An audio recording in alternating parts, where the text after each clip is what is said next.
Say ya mo akwa ba biem Adom TV bedwam dwumadie no eso health tips no ya wie na ochi mu nyina fruit bi a wudi bi ho mfaso ya de bro e wo so nti wo frɛ Endpoint Homeopathic Clinic 0244867068 a dog bejo so ya re bia ha wa adwen na wo frɛ Endpoint a obejo so ye detox a ye di ho komo na no memende Mr. Frɛ no bowura ho no kohwe wudie mu manema nyina nsam frinfri ni padua mu de enye no emfri woni padua mu 0244867068 yada asinyi mfri ha na nkomo e wo ha no so so pa Gracegift Herbal and Laboratory Hospital for aba ye ne omba bedi enkomo ahye anxiety no ne moja broso ne sa ade no ho ni nyina so ohunu wa ohunu a na nam ho say heart attack ne sade ne ya ne hadwe ene so Grace eva no mdo ba so no kama ena aba be kan abusu afi nkrofo sesem pa o ntisi wo ho a niam bi aye no last year no na wa sesem kakra na ama niam mu aye fe abusu amma mo afihia pa afisa say na enkwane ahoden wo ho na Gracegift gina ne na iso amen na uglo se na uglo ya amen ye oba veve yes baby ho aye fe dodo me das bi siesia kwa me nso gina mu na bodwe no oh yes and the chinye bi ni mu it's my fan start oba no way so they yate won kan o msa fi nyina ye nte won kan de am fan fi oba paso and ye kan about them and let the won say Gracegift the ye no ma bebre na ye kan no ma bebre so by ne no ye pese ye ta ye nkof wase safi ni nyinemu clinics bebrebu hospitals bebrebu and so mo gi ye dro padi ye ene no ma papa ye doctors no etimi ye no mo ba ye enti ye mo ma fishi apa ye do ma sin so wo ma ba no mo ka kire nkofo ne ma pa Gracegift ye tina Gracegift ye ma me ye oba ne ne wato ntia ye se bra na be so hye na be hye se nya omba and so mo nyina mo ba mo hu se yakopon afa ye so e de na ha han pa aboa amomho ato enti ye do ma se ene ye ka kire obi ase ye ntum ye na ye Christmas kwa yanko break na ye pese ye show bibia because nkofo be didi abo so nkofo ye parties wa ha nkofo nso so didi en waso mo di omo de nsane ma ne ma ebom it's not Gracegift the yet wa ye hwe ni pebia ye hwe Ghana fo if it's a Ghana fo ehu hia yen wonim say ayi afi mu so yet wa ba ebi mu so akoma kosro last year to aba me dase eti ye ba afi ma ye hu yen a ye di nkunim ni yen a ye ni nkunim no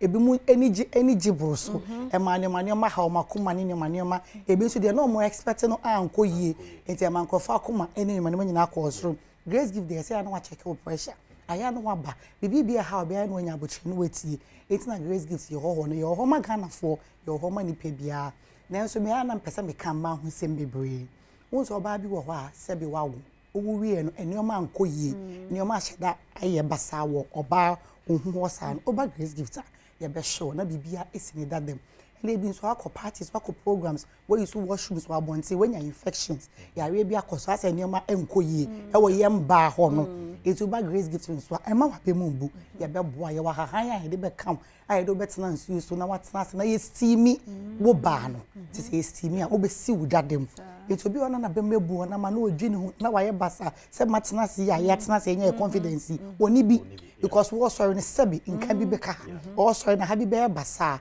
oba Gracegift ye de yenjeje ye ma hu se yare no be efi bia no edru ye de be kan no esa se ya hahan na Nyankopon no de edumye no ti ne friend Grace Adom a chede no baby yare ni fi bia e be ko na Gracegift ya pese che Ghana for se e ma be bra kwa ware so awo ho nyame na che bade nso wo de fa nipa so o ma yenimdie o ma yendru eto da yense onum ni nkumafo ye hayem ba no na wontimi wo na wache na we ya abortion na we say na we bisa oba be ma ne say ne ho te say oba Gracegift be mo hu say enye oba nko na se bi onwo e bi nsu ana wo be ma no na efi ho enti ye church onyoma e wo se wodi ye ma wo han ne ye onyoma ma me de bia me kasem de Nyankopon asese me share Gracegift e se me papa wo mi na ne kotudwe wontimi nya hye no frɛ me sɛ wotwemu achemata petrol wo hu dai fefefe bi no nim sɛ hospital bia na kofo gu ho wo hu sɛ mami fefefe bi bo signboard so me fa ne nkɔwe sɛ clinica papa ifra na mde ne kɔye me nuaba me di ni dru na lagia na ɔtena konyam yalo wala ya asɔren ɛna obutu wa yalo akɔbɔ de manam sɛ So the imagine me papa me dem ho be don grace gifts. I'm a body rule. Sometimes I share do baby. I say we are giving back to society. Send your day ma. Your change me and any drinks no mudi we are na dey. But unpomudin and a year nkwa. Then you say we are here wo obi de wani be for but say wo ahon dey a wonnim ne yakopon e wo ma wa brabo. Some dem ho don grace gifts. So me my papa sorry Johnny na so I'm a large koba. I mean I'm a 16 years old girl can meet me sister come me wo dey. Let was say me body rule because I like Johnny na so. The grace gift there on my yard. There me say when I was so ma me sisi ni nine ni baby I want me sorry say you stroke umpa. Me nua akoye say magic. Say na stroke for sisi I feel one more sorry for the last year ba no. Me say me call clinic come say wow. Yakopon wo don ho edi fa grace gift so one more sorry say o ma me bi wo papa bi ani sisi ni jonku ni kotoge wo de bra grace gift bra be so she eti ni wo din chia no me da se so fa e kwame ahen sa e kwame den ho afi oh yeah and o fe bi e ngumo ni nyina ai wa ya na on say na me say you better touch a little on anxiety and depression high blood pressure na ni nyina ya as a result of on say abato amanyo sem na ya akoma adwuma yes amanfo do mo hu shemu to the sense say results na nkosi di osi pena ayem hihye there's been several cases I rush am to the hospital even election period because say ya akoma adwuma no na me amanfo hu say ade a friend anxiety to say expectation ebia debia na adwendwen kitikiti bi da so unim the outcome of ade e ba besi no ade amanfo bebre aha won ache it can be chronic be chronic sana na che say affect your blood pressure because at any point in time be extremely anxious I'll be experience shock ebia no hwemuda said there is a significant drop in your blood pressure to obu a obe experience shock na say yemu ahye na prekope no ase ni subire bi yaba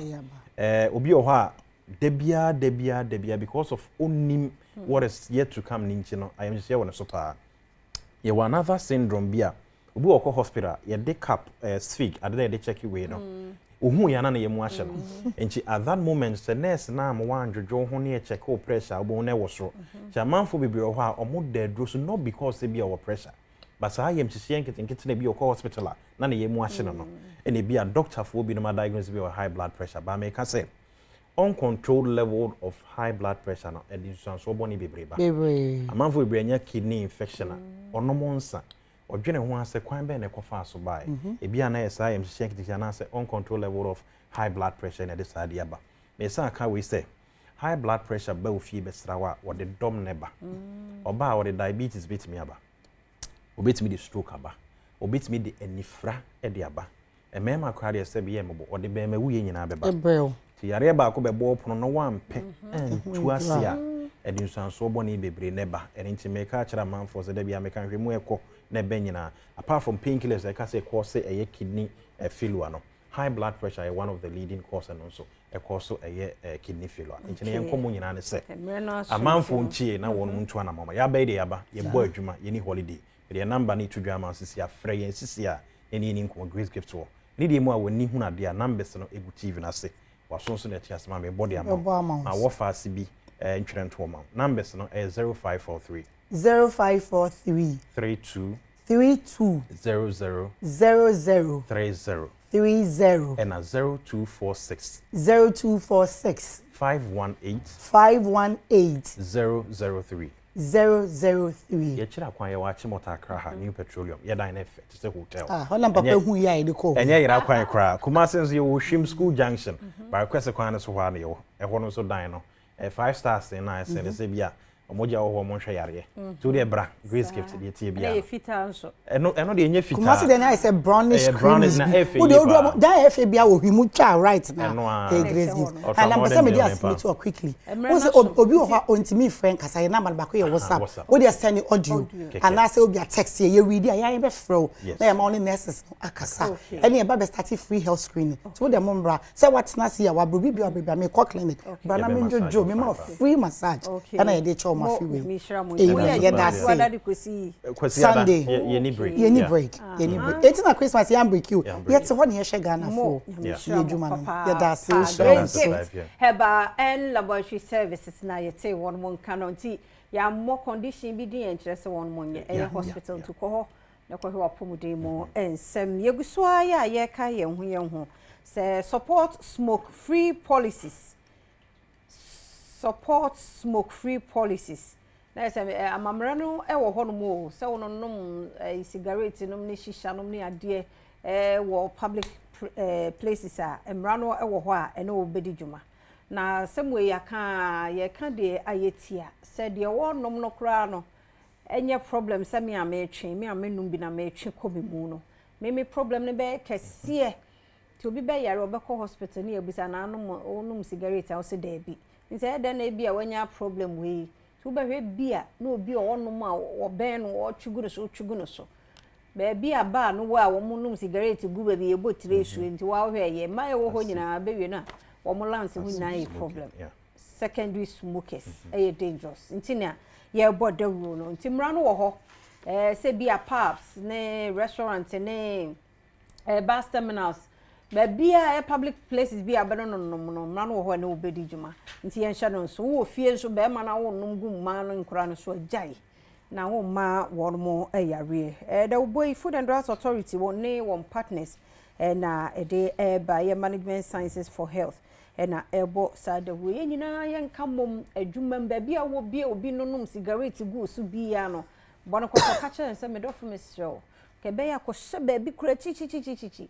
na wo ye wan hwe benya nsusu so bone wo meso ono wo benya bi de ne so me no amennom na me twe keke no me de no ano ode ehu da ro ne ye bo nti hye no nso ne nyina ye ntai FDA no won partners achi na da wo nko ba bia ye ntwe ehu free shisha no young ones na mu shisha mo de bo life no